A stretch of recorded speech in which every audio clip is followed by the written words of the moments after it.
fait, mettre en place la bonne personne, pouvoir vraiment structurer, vraiment faire en sorte que le business puisse fonctionner mieux à notre service, qu'on puisse plus profiter finalement de notre vie et de tout ce qu'on a construit, tout simplement. Et on va faire une petite transition sur ça, Véronique, aujourd'hui.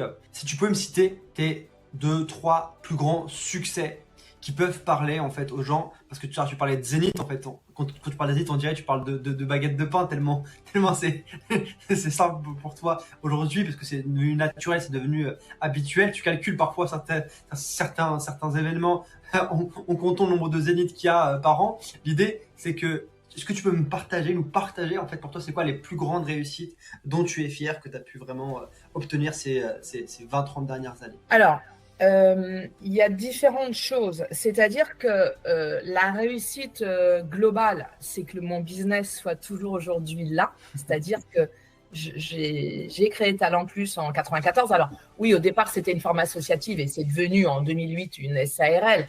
Mais tout le monde connaît ma boîte et mon nom depuis beaucoup, beaucoup d'années. Donc ça, du coup, la durée, ça pour moi, c'est une vraie satisfaction. Même si au moment où j'ai monté ma boîte et où j'ai bossé, je m'en suis pas rendu compte. C'est tout d'un coup, quand on fait un petit peu en arrêt sur image, on se dit « Ah ouais ». Après, l'autre chose, c'est quand je prends, grâce aussi à toi, Brahim, pour tes bons conseils et ton accompagnement, c'est quand tu te dis on va faire « Ok, j'en suis où aujourd'hui ?» Une espèce de cartographie de qui je suis, où j'en suis, et ce que je suis, comment je me présente dans mon métier. Et c'est là que je me rends compte qu'en fait, je connais tout le monde, je connais les plus grandes salles de spectacle. Si je veux aller à l'Olympia, au Casino de Paris, au Zénith de Paris, au Grand Rex, à Bobino, Théâtre Libre, à l'Antoine, à la Scala, enfin, tous les plus gros théâtres parisiens. Alors, il y en a plein d'autres que je n'ai pas cités, mais ils me pardonneront s'ils m'écoutent.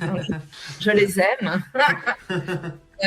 Voilà, mais ce que je veux dire, c'est que oui, c'est une satisfaction de me dire qu'aujourd'hui, finalement, je suis bien dans cet écosystème, j'en fais partie réellement et j'ai pas volé ma place parce que je me suis construite toute seule. Donc ça, quand je réalise, en fait, c'est avec des artistes, quand je parle, je dis, ah bah oui, tiens, je vais appeler machin, puis machin, ah bah oui, on va les faire venir et tout. Et c'est eux, au final aussi, qui me disent, mais tu connais, ah mais d'accord, mais en fait, tu connais tout le monde. Je dis, bah oui, effectivement, je connais tout le monde. Donc ça. Et une autre réussite, c'est quand on a monté Talticket avec ma collaboratrice Aurélie, on s'est dit, donc on fait de la billetterie 100%, c'est-à-dire que on a pris le logiciel, on a mis les plans dedans, on a vendu comme ça, et on a donné des places à nos plus gros concurrents que sont Fnac, Ticketmaster, Billets Réduc, puisque nous, on a les places et c'est nous qui leur attribuons, c'est-à-dire qu'on ouvre un quota global maintenant avec le succès de l'ITR, l'interface temps réel. Avant, on donnait des contingentements de place. Maintenant, on leur ouvre, et eux, ils viennent piocher. Premier arrivé, premier servi.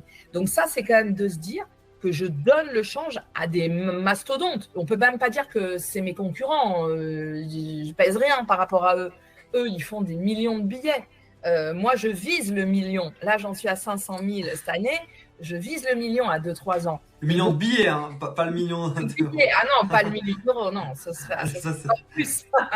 Non, donc ça, c'est une satisfaction de se dire que la première année où on a monté Talticket, on a fait toutes les salles de Paris, c'est-à-dire de la plus petite qui devait être la Nouvelle Ève, c'est un 280 places, l'Européen 350, le Bataclan 1000, la Cigale aussi dans les 900, et le Rex et les Zéniths. Donc en fait, en une année, on avait fait toutes les salles de Paris, en passant aussi par le Trianon à l'époque, où on pouvait encore faire la billetterie. Donc, et on se disait, ah là là, ça va être compliqué. Ben non, une fois qu'on a un plan qui fasse 400, 500, 800, 1000, 4000, 5000, alors oui, il y a la différence entre du plan numéroté et du plan placement libre. Donc ça, et aussi de pouvoir... je travaille avec des gens connus, donc c'est sûr, moi, Anne Romanoff, Caroline Vigneault, c'est des grandes copines avec qui je travaille dans le monde de l'humour, Régis Maillot, et en énorme star aussi internationale, on a Mesmer, on fait toutes ces dates de Zénith, on en fait 60 par an, Véronique Dicker. Non, c'est appréciable de travailler avec tous des gens comme ça. Moi, j'ai adoré travailler avec Chantal là-dessous aussi, avec Anthony Cavana, avec Christelle Cholet, énormément de gens. Et j'ai commencé avec Stéphane Guillon, qui a été un humoriste sulfureux, mais qui a quand même marqué son temps. Et tous ces gens, les Franglaises, on a fait 10 ans les Franglaises. Donc tout ça, c'est des spectacles incroyables. On a accompagné les Black Legends qui font du succès aussi, un très beau spectacle musical.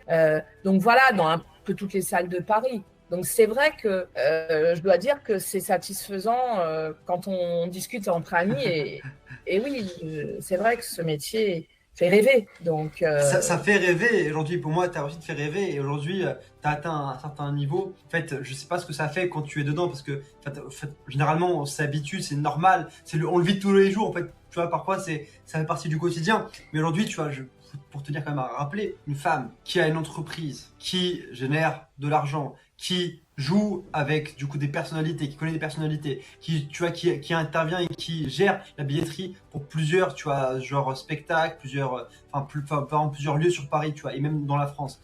Tout ça, et aujourd'hui que tu as envie en plus de ça, on en parle, tu vois, ensemble, pour aller plus loin, pour aller toucher tout le plan national, tu vois. C'est quand même genre un rêve que beaucoup de gens aujourd'hui, tu vois, quand tu les vois, genre dans leur vingtaine, dans leur trentaine, ou même parfois des plus jeunes, tu vois, c'est un peu leur rêve qu'ils aimeraient obtenir pour vraiment pouvoir se dire, ok, en fait, c'est moi la propre patronne, c'est moi qui décide de ce que je veux, tu vois, qui aime ce que je fais aussi, tu vois, parce que aujourd'hui, ton business, ton travail, c'est ce que tu aimes aussi, tu vois. C'est vraiment cette liberté peut-être aussi de voyager, des moments où tu as dû évidemment voyager, tu vois, c'est toute cette partie-là qui est aussi un gros succès. Pour toi, qu'est-ce que tu dirais à quelqu'un finalement, ou à toi-même, tu vois, à la Véronique d'il y a 20 ans, d'il y a 30 ans, tu vois, quand elle était tu vois, plus jeune et que peut-être qu'elle rêvait de ça. Je ne sais pas si tu rêvais de ça à l'époque. Comment ça s'est... Alors, ouais, moi, je suis un peu quelqu'un d'extrêmement terre à terre. Donc, en fait, je me projette pas forcément, mais je travaille énormément. C'est-à-dire que j'ai vraiment les pieds sur terre et je pars du principe qu'une réussite, elle se construit au quotidien avec des fondations extrêmement solides parce que tout peut s'arrêter un jour.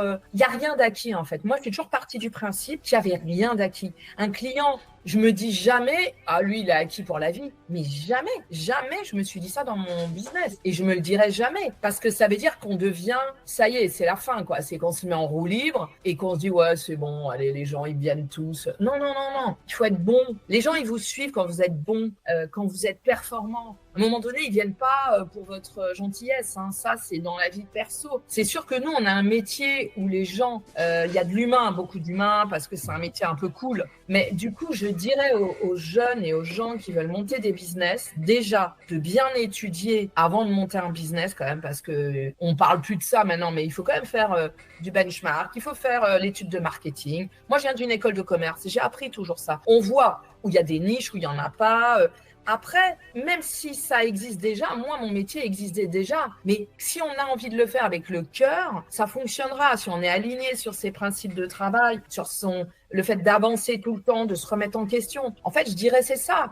Dans la vie, il faut avancer. Il faut pas forcément se mettre des objectifs incroyables. Oui, il faut s'en mettre régulièrement, il faut se projeter. Mais moi, en fait, c'est plus maintenant que je le fais qu'avant. À l'époque, j'ai toujours avancé en me disant faut bien bosser, comme ça les gens, ils seront contents. Et s'ils sont contents, finalement, ils restent. Mais il faut d'abord donner le travail et faire ce travail. Donc, hyper important ce que tu dis.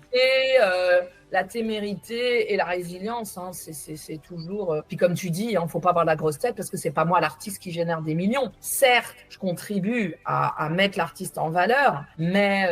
voilà, l'artiste, la créativité, nous, on est au service de ça. Nous, notre credo, c'est ça. Créer, laissez votre créativité travailler, laissez-vous aller, et nous, on gère derrière. Donc, nous, on est les gens de l'ombre. Donc, voilà. Et c'est vrai que j'ai la chance d'avoir un métier où, bah oui, quand je passe mon œil en coulisses, je te répète, je vais voir les artistes avant, je leur dis bravo, merci de nous faire confiance et merci de faire ce que vous faites parce que ça fait du bien aux gens. Quand on voit les gens hyper contents, debout, nous, notre satisfaction, elle est là aussi. Les gens sont heureux, donc on contribue à ce bonheur-là, à divertir les gens. En ce monde, aujourd'hui, je peux vous dire qu'il y en a vraiment besoin.